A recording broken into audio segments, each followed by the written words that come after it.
নমস্কার, একটা নতুন দিনের সকালে ঘরকন্যা ব্লগে আপনাদের সকলকে পুরুলিয়া থেকে জানাই স্বাগত। সূর্যদেবেরও পাহাড়ের আড়াল থেকে মিলে গেছে দেখা। আজ 26শে ডিসেম্বর, সকালবেলা। আজকে হচ্ছে বৃহস্পতিবার রেডি হয়ে গেছি, স্নান করে ফ্রেশ হয়ে গেছি। বাস দাঁড়িয়ে আছে, বাসে চাপবো এবার।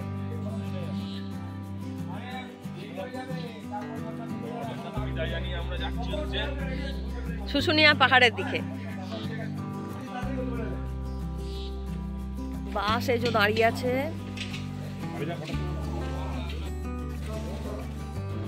আমাদের ট্যুর ম্যানেজমেন্ট করছেন যারা, তারা সকলেই তাড়া দিচ্ছেন বাসে তাড়াতাড়ি ওঠার জন্য। তো কাল বিলম্ব না করে আমিও উঠে পড়লাম বাসে, এবং আমার পরবর্তীতে সকল সহযাত্রী একে একে বাসে উঠে পড়েছেন, প্রত্যেকের নির্ধারিত সিটে। আমাদের এখনকার গন্তব্য বাঁকুড়ার শুশুনিয়া পাহাড়, যেমনটা আমি আগেই আপনাদের সঙ্গে শেয়ার করেছি। বাসে উঠে বসে পড়েছি, বাস এবার স্টার্ট হবে। আর এখানে রয়েছে বেটু।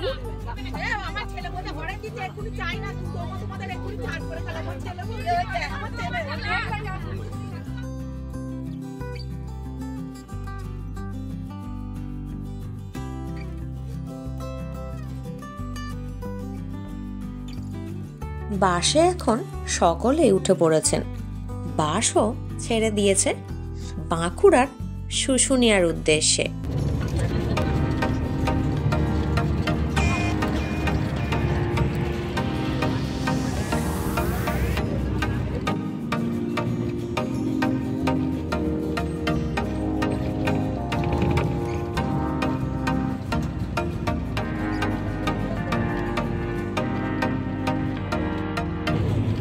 একটা সুন্দর জায়গা দেখে বাসটা দাঁড়ালো একটা ব্রেক দেবার জন্য। আমিও বাস থেকে নেমে কয়েকটা সেলফি ও ভিডিও আমাদের পরিচিত অন্যান্যদের সঙ্গে তুলে নিলাম।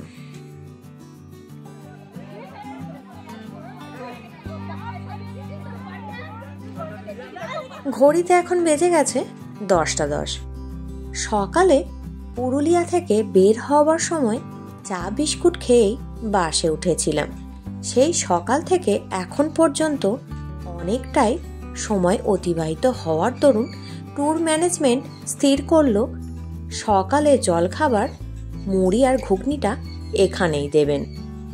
একটা বড় ত্রিপল পেতে পংক্তিতে বসে সকলে মিলে একসঙ্গে বসে জলখাবারটা খেয়ে নিলাম। সত্যি কথা বলতে কি, আইটেম যাই হোক, এভাবে একসঙ্গে বসে খাওয়ার মজাটাই কিন্তু আলাদা।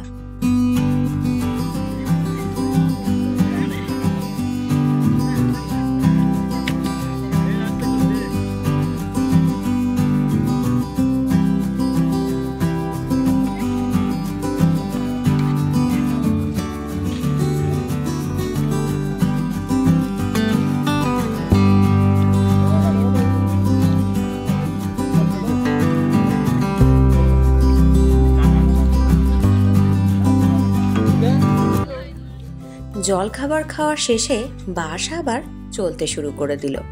বাসের মধ্যে চলছিল সুন্দর রবীন্দ্রসঙ্গীত আর বাইরের এরকম প্রাকৃতিক দৃশ্য দেখতে দেখতে পৌঁছে গেলাম আমাদের গন্তব্যে। পৌঁছে গেছি বাঁকুড়া। বাস থেকে নেবেই প্রথমে যে কাজটা করলাম সেটা হলো কিছু আইসক্রিম খেয়ে নিলাম কিছুজন মিলে। আমাদের গন্তব্যে তো পৌঁছে গেছি। আজকের দ্রষ্টব্য শুশুনিয়া পাহাড় ও তৎসংলগ্ন অঞ্চল। এই পাহাড়ে ট্রেকিং করে উপরে ওঠার ইচ্ছেও আছে আর একবার সবটুকু পথ। এর আগেও আমি একবার এই পাহাড়ে উঠেছি, তখন আমি কলেজের সেকেন্ড ইয়ারে পড়তাম। খুব কাছের আত্মীয় স্বজনদের সঙ্গে, মানে দিদি, জামাইবাবু, আরও অনেকজন ছিলাম। আর এইদিকে আমাদের কিচেন স্টাফেরা তাড়াহুড়ো করে রান্নাবান্নাও শুরু করে দিয়েছে। আমাদের বাসের পার্কিং স্ট্যান্ড থেকে হেঁটে শুশুনিয়া পাহাড় যাবার পথে অনেক মেলা বসেছে রাস্তার দুপাশে। খবর নিয়ে জানতে পারলাম এই মেলা মোটামুটি 20 ডিসেম্বর থেকে চালু হয় এবং 1 মাসেরও বেশি সময় এখানে থাকে। মেলার দোকানগুলোতে মূলত পাথরের তৈরি বেশি জিনিসপত্রই রয়েছে। এছাড়া বোনচায়না, চীনামাটি ও মাটির প্লাস্টার অফ প্যারিসের তৈরি দেবী মূর্তি, অন্যান্য মূর্তিও বিক্রি হচ্ছে। এছাড়া বিভিন্ন ধরনের হাতের কাজের জিনিসও এখানে রয়েছে। আরও একটা জিনিস বুঝতে পারলাম, সেটা হলো শীতকালের এই সময়টিতে যেহেতু পর্যটকদের ভিড়ভাট্টা বেশি হয়, সেই পর্যটকদের ভিড়ের ওপর ভিত্তি করে এই মেলার দোকানগুলিতে বিক্রি বাট্টা চলে।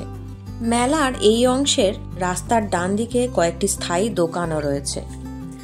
এখন আমরা নির্দেশিত কনভেনশনাল ট্রেকিং রুটের একদম কাছাকাছি এসে পড়েছি। এখানে একটি প্রাকৃতিক জলের উৎসও রয়েছে, যেখানে লোকজন স্নান করছে এবং পানীয় জলকে এখান থেকে সংগ্রহ করে নিয়ে যাচ্ছে। এই প্রাকৃতিক জলের উৎসর পাশাপাশি একটি মন্দিরও রয়েছে, এর ভিডিও পরে দেখাচ্ছি।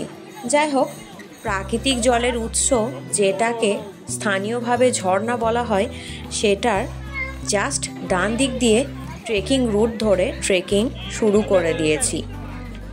এখন শুশুনিয়া পাহাড় সম্পর্কে 2-4 কথা আপনাদের বলি। শুশুনিয়া পশ্চিমবঙ্গের বাঁকুড়া জেলার উত্তর পশ্চিমাঞ্চলের একটি পাহাড়। পাহাড়টি তার নয়নাভিরাম প্রাকৃতিক পরিবেশের জন্য বিখ্যাত। শুশুনিয়া পাহাড় একটি পরিচিত পুরাতাত্ত্বিক জীবাশ্ম ক্ষেত্র। এই অঞ্চলে সিংহ, জিরাফ, হায়না এবং অন্যান্য অনেক জীবজন্তুর জীবাশ্ম আবিষ্কৃত হয়েছে। যে প্রাকৃতিক ঝর্ণা আপনাদের সঙ্গে আগে শেয়ার করলাম, তার মুখটি আদতে প্রাচীন পাথরের নরসিংহ মূর্তি।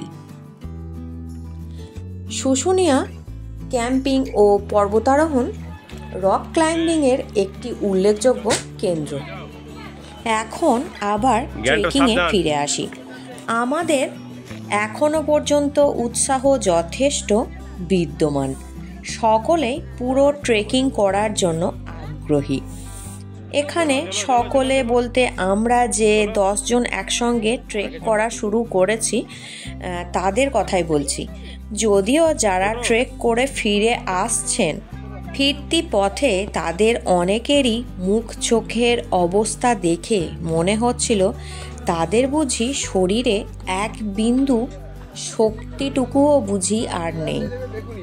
কোনো ক্রমে নেমে আসছেন। ট্রেকিং রুটে রাস্তার পাথর এবড়ো খেবড়ো ও অসমতল। এখানে অনেকেই বিভিন্ন ধরনের শরবত, পানীয় বিক্রি করছেন ট্রেকারদের তৃষ্ণার নিবারণের জন্য। আমরা এখন ছোট শৃঙ্গের খুব কাছাকাছি চলে এসেছি। এখানে পথটি খুবই খাড়া। এখন আমরা ছোট পাহাড়ের একদম টপে রয়েছি। পাশেই রয়েছে বড় পাহাড়টি, কিন্তু সেখানে যাবার মতো শক্তি আমাদের একেবারেই আর নেই।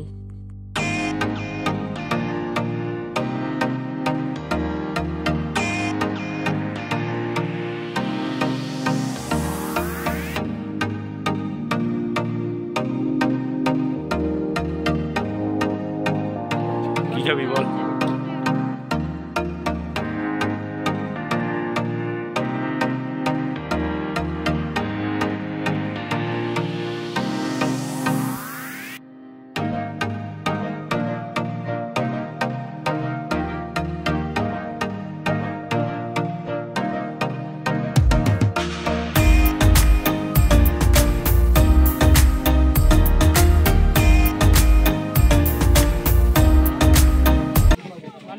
সবাই ক্লান্ত হয়ে গেছি, সবাই বসে পড়েছি। আর এখানে চানা মশলা বিক্রি হচ্ছিল দেখে সবাই চানা মশলা কিনে খেয়ে নিলাম। হালকা কুয়াশাচ্ছন্ন থাকায় ক্যামেরা জুম করেও পাহাড়ের পাদদেশের ছবি তোলা যাচ্ছে না।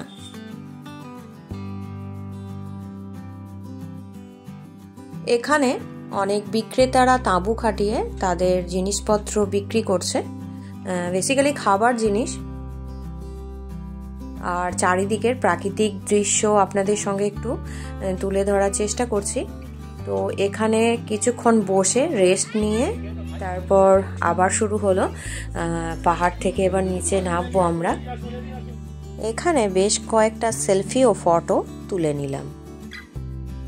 নিচে নামবার সময় একটা জিনিস উপলব্ধি করলাম, সেটা হলো নিজেকে ব্যালেন্স করা খুব কষ্টকর। অর্থাৎ নিচের দিকে হড়কে গড়িয়ে যাওয়ার একটা সহজাত প্রবণতা থাকে। আমাদের পেশিগুলো, বিশেষত পায়ের পেশিগুলোর ওপর অতিরিক্ত প্রেসার পড়ে নিজেকে নিয়ন্ত্রণ করার ক্ষেত্রে। পায়ের পেশিগুলো ক্র্যাম্প হওয়ার সম্ভাবনা থাকে এই ঠান্ডা আবহাওয়াতেও। ট্রেকিং করতে গিয়ে আমরা যেন ঘেমে নিয়ে অস্থির।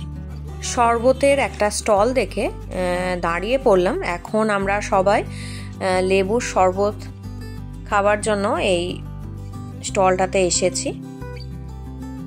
আর এই ক্লান্ত শরীরে লেবুর শরবত খেলে কিন্তু বেশ ভালোই লাগবে, রিফ্রেশ লাগবে বলে আমার মনে হচ্ছে। ফিরে আসি শুশুনিয়া প্রসঙ্গে। শুশুনিয়া গ্রামের পাথর খোদাই শিল্প খুবই বিখ্যাত। এখানে অনেক প্রস্তর যুগীয় প্রত্নসামগ্রীও পাওয়া গিয়েছে। মনে করা হয় প্রাচীনকালে রাজা চন্দ্রবর্মন এখানে একটি দুর্গ নির্মাণ করেছিলেন। শুশুনিয়া প্রাপ্ত খ্রিস্টীয় ৪র্থ শতাব্দীর শিলালিপি থেকে জানা যায় যে চন্দ্রবর্মনের রাজধানী ছিল পুষ্করানা শহর, যেটি বর্তমানে পোখরানা নামে পরিচিত। গাইস, আপনারা দেখতেই পাচ্ছেন আমাদের মিশন। এতক্ষণে আমাদের শুশুনিয়া পাহাড়ের যে উপরে আমরা শুশুনিয়া পাহাড় জয় করে চলে এলাম। তো তার একটা মুহূর্ত আমরা নিয়ে পড়েছি নিচেই। তো দারুণ একটা এনজয়মেন্ট, একটা দারুণ উপভোগ করলাম। কোনো দিনের আগে এই সুযোগ হয়নি, এই প্রথমবার। তো ঠিক আছে।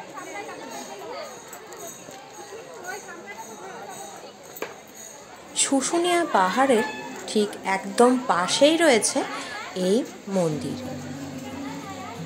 এই মন্দিরের মধ্যে এখন আমরা প্রবেশ করছি। এখানে রয়েছে একটা মা দুর্গার প্রতিমা, আর রয়েছে মা কালীরও প্রতিমা। একটু প্রণাম করে নিলাম। এখানে আমি আর দিদি বসে একটা সেলফি তুলে নিলাম। ঘড়িতে এখন বেজে গেছে 2:40। রান্না বান্না কমপ্লিট হয়ে গেছে, খাবার পরিবেশন করা হচ্ছে। বসে গেছি খাবার খেতে। আজকের দুপুরের খাবারের পদের মধ্যে রয়েছে ভাত, ডাল, শুক্তো, বাঁধাকপির তরকারি, আর ডিমের কারি আর চাটনি। এই দিয়ে আজকে দুপুরের খাবারটা কমপ্লিট করে নিলাম।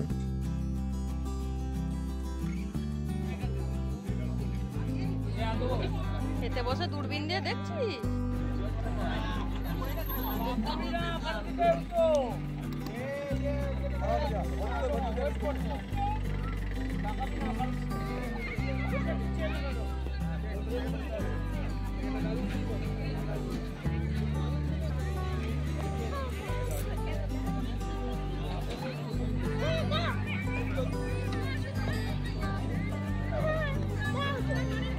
দুপুরের খাওয়া দাওয়া কমপ্লিট হয়ে গেছে, আর এখানে সবজি কাটার পর্ব চলছে। এখানে কুমড়ো কাটা হচ্ছে, আর এখানে ফাটা হচ্ছে বেসন। আজকে সন্ধেবেলার টিফিনে বেগুনি ভাজা হবে, বেগুনি আর মুড়ি টিফিনে থাকবে সেজন্য। আর আমরা গুটি গুটি পায়ে আবারও চলেছি মেলার দিকে। কিছু জিনিস কেনাকাটি করব। সকালের দিকে তো ওগুলো দেখেছিলাম, তো তখন তো নেওয়া হয়নি, সেজন্য এখন এই দোকানগুলোতে একটু দেখছি কি কেনা যায়। সেজন্য মেলায় একটু ঘুরতে বেরিয়ে পড়েছি, যেহেতু বাস ছাড়তে এখনো বেশ কিছুটা সময় হাতের মধ্যে রয়েছে। মেলা ঘোরার কিছুক্ষণ পর এখন চলে এলাম একটা পানের দোকানে পান খাবার জন্য। সকল পর্যটনের উদ্দেশ্যে জানানো যাচ্ছে যে একটা মিঠা পাতি পান নিয়ে নিলাম। এখন সন্ধ্যা হয়ে গেছে, বাস এখনই স্টার্ট করে দেবে। আর যে তেলে ভাজাগুলো ভাজা হচ্ছিল কমপ্লিট হয়ে গেছে, কিন্তু টিফিন দেওয়া পসিবল হলো না, কেননা 6টার মধ্যেই পার্কিং জোন থেকে সবাইকে সমস্ত গাড়ি নিয়ে এখান থেকে বেরিয়ে পড়তে হবে, সেই কারণে। বাসের মধ্যে গান চলছিল আর ছোট বাচ্চাগুলো বেশ ভালোই নিজেদের মতো করে আনন্দ করছিল। বরজোড়া নামক একটা জায়গায় বাস দাঁড়িয়েছে। ঘড়িতে এখন বাজছে রাত্রি 8:10। রান্না বান্না হচ্ছে, ওদিকে হচ্ছে চিকেনটা, আর এখানে এখন ভাতের চাল নেওয়া হচ্ছে, ভাত হবে। রাঁধুনিরা খুব তাড়াহুড়োর সঙ্গে মনোযোগ সহকারে রান্না বান্না শুরু করে দিয়েছেন। এখানে আজকে রাত্রে খাবার সেরে আমাদের গাড়ি রওনা দিয়ে দেবে বাড়ির উদ্দেশ্যে। আজকে রাত্রের মেনুতে রয়েছে ভাত, চিকেন, আর সন্ধ্যের সময় যে কুমড়ি বা বেগুনি হয়েছিল সেগুলোই পরিবেশন করে দেওয়া হচ্ছে। আজকের ভিডিওটা এই পর্যন্তই, দেখা হবে আগামী পর্বে। নমস্কার।